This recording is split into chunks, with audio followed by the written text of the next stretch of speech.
Assalamualaikum warahmatullahi wabarakatuh. Baiklah, saya Agung Sugiawan, NPM C1C019-136. Saya akan menjelaskan bab 1, kombinasi bisnis. Yang pertama, apa itu kombinasi bisnis? Kombinasi bisnis merupakan salah satu cara dalam melakukan pengembangan usaha sehingga menjadi lebih besar. Pengembangan bisnis dapat dilakukan secara internal maupun eksternal. Pengembangan bisnis internal dapat dilakukan dengan pembentukan entitas baru secara internal. Dalam rangka pengembangan bisnis, entitas membentuk entitas anak melalui penyetoran modal secara tunai. Tujuan pembentukan entitas baru tersebut biasanya untuk membuka pasar yang lebih luas atau memperluas jaringan produksi. Misalnya, entitas melakukan ekspansi usaha ke Timur Leste untuk tujuan kemudahan bisnis dan pemenuhan regulasi di negara tersebut. Di negara tersebut perlu didirikan perusahaan dengan bentuk hukum tersendiri. Bentuk pengembangan bisnis internal dapat juga dilakukan melalui kombinasi bisnis internal atau sering disebut sebagai restrukturisasi entitas sepengendali. Kombinasi bisnis dilakukan oleh entitas anak yang dimiliki oleh satu entitas induk. Sebagai contoh, PT A memiliki entitas anak PT B dan PT C. Kombinasi bisnis dilakukan dengan menjual kepemilikan PT A pada saham PT C dan PT B. Bentuk kombinasi bisnis tersebut merupakan contoh bentuk restrukturisasi sepengendali. Secara total tidak terjadi perubahan kepemilikan, hanya terjadi perubahan PT C yang awalnya entitas anak berubah menjadi entitas cucu. Selanjutnya, perusahaan melakukan kombinasi bisnis dengan berbagai tujuan dan motivasi. Motivasi umum dalam melakukan kombinasi bisnis adalah ingin agar entitas tersebut menjadi lebih besar dan berkembang. Ada beberapa motivasi spesifik kombinasi bisnis. Yang pertama yaitu menjadi lebih besar. Yang kedua, menghindari pengambil alihan oleh entitas lain. Yang ketiga, mensinergikan sumber daya yang dimiliki. Yang keempat, kompensasi yang diterima manajemen terkadang dikaitkan dengan ukuran perusahaan. Yang kelima, meningkatkan kebanggaan entitas. Selanjutnya itu keuntungan kombinasi bisnis. Diperolehnya imbalan hasil yang lebih besar kepada pemegang saham dibandingkan pada saat entitas belum melakukan kombinasi bisnis. Selanjutnya, jenis-jenis strategi bisnis. Kombinasi bisnis dapat dilihat dari aspek strategi perusahaan.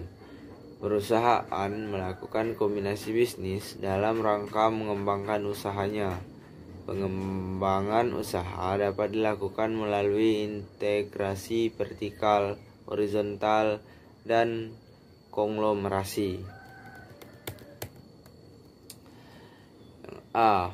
Integrasi vertikal adalah kombinasi bisnis dengan melakukan akuisisi entitas yang memiliki hubungan pemasok atau distribusi. Dalam integrasi ini, entitas dapat melakukan akuisisi hilir dengan melakukan akuisisi pada jalur distribusi atau akuisisi hulu dengan melakukan akuisisi pada jalur pemasok. Misalnya, entitas produsen mie instan mengakuisisi entitas produsen gandum yang merupakan bahan baku mie instan atau mengakuisisi entitas distribusi mie instan.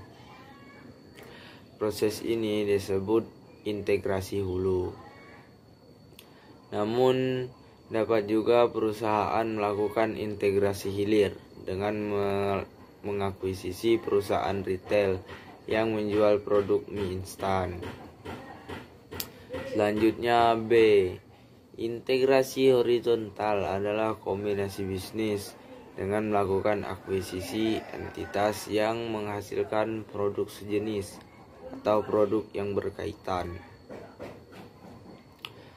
Misalnya, entitas produsen mie instan mengakuisisi entitas produsen kecap, saus, makanan yang bahan baku sejenis dengan mie instan. Selanjutnya yang C. Konglomerasi adalah kombinasi bisnis dengan melakukan akuisisi entitas yang tidak memiliki hubungan dengan entitas. Hasil dari integrasi akan terbentuk perusahaan konglomerat, yaitu grup usaha dengan berbagai produk yang dihasilkan dan bergerak dalam industri yang berbeda. Misal perusahaan mie instan mengakui bank, asuransi, dan perusahaan otomotif. Bentuk entitas. Jenis kombinasi bisnis dapat juga dibedakan dengan bagaimana bentuk perusahaan sebelum dan sesudah melakukan kombinasi bisnis.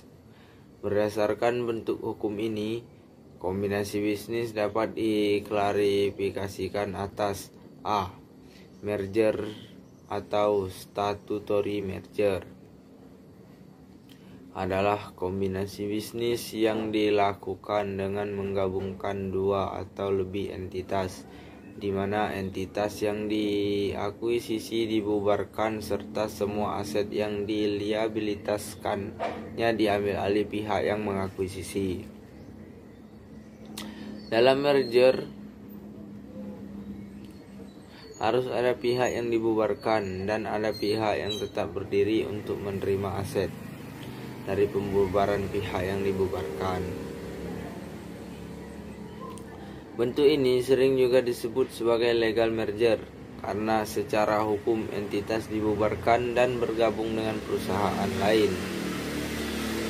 Entitas yang masih berdiri akan menggabungkan aset dan liabilitasnya dengan aset dan liabilitas entitas yang diakuisisi. B. Konsolidasi atau statutory consolidation adalah kombinasi bisnis dengan membentuk suatu entitas yang baru yang akan mengambil alih semua aset dan liabilitas entitas yang bergabung. Entitas baru dibentuk dengan mengambil alih semua aset dan liabilitas dari entitas yang bergabung yang telah dibubarkan. Yang C. Akuisisi atau stock acquisition adalah kombinasi yang membeli kepemilikan entitas yang diakuisisi. Namun entitas yang diakuisisi tetap berdiri, hanya dikendalikan oleh entitas pengakuisisi. Bentuk akuisisi dilakukan dengan pembentukan perusahaan baru yang bertindak sebagai entitas holding, atau pihak pengakuisisi merupakan entitas yang sebelumnya telah ada. Pihak pengakuisisi atau entitas holding yang dibentuk akan menyusun laporan keuangan konsolidasian yang akan menggabungkan aset dan liabilitas entitas dari semua anak yang berada di bawah kendalinya. Selanjutnya yaitu metode akuntansi. Jenis kombinasi bisnis juga dilihat dari sudut pandang akuntansi. Ada dua metode yang dikenal dalam kombinasi bisnis, yaitu pertama, metode pooling of interest. Pooling of interest atau penyatuan kepentingan. Dalam metode penyatuan kepentingan, masing-masing pihak akan menyatukan kepentingan bisnisnya sehingga tidak diperlukan penilaian ulang aset dan liabilitas entitas yang bergabung. Selanjutnya yaitu metode purchase atau pembelian atau akuisisi. Yang terakhir, selanjutnya standar akuntansi bisnis kombinasi. Standar akuntansi untuk kombinasi bisnis saat ini diatur dalam PSAK 22 revisi 2010. Kombinasi bisnis yang telah mengalami penyesuaian pada tahun 2014 pada PSAK 22 penyesuaian 2014, penggabungan usaha hanya menggunakan metode pembelian atau yang lebih dikenal dengan metode akuisisi. Itulah yang dapat saya sampaikan. Apabila ada kesalahan saya mohon maaf. Saya akhiri. Wassalamualaikum warahmatullahi wabarakatuh.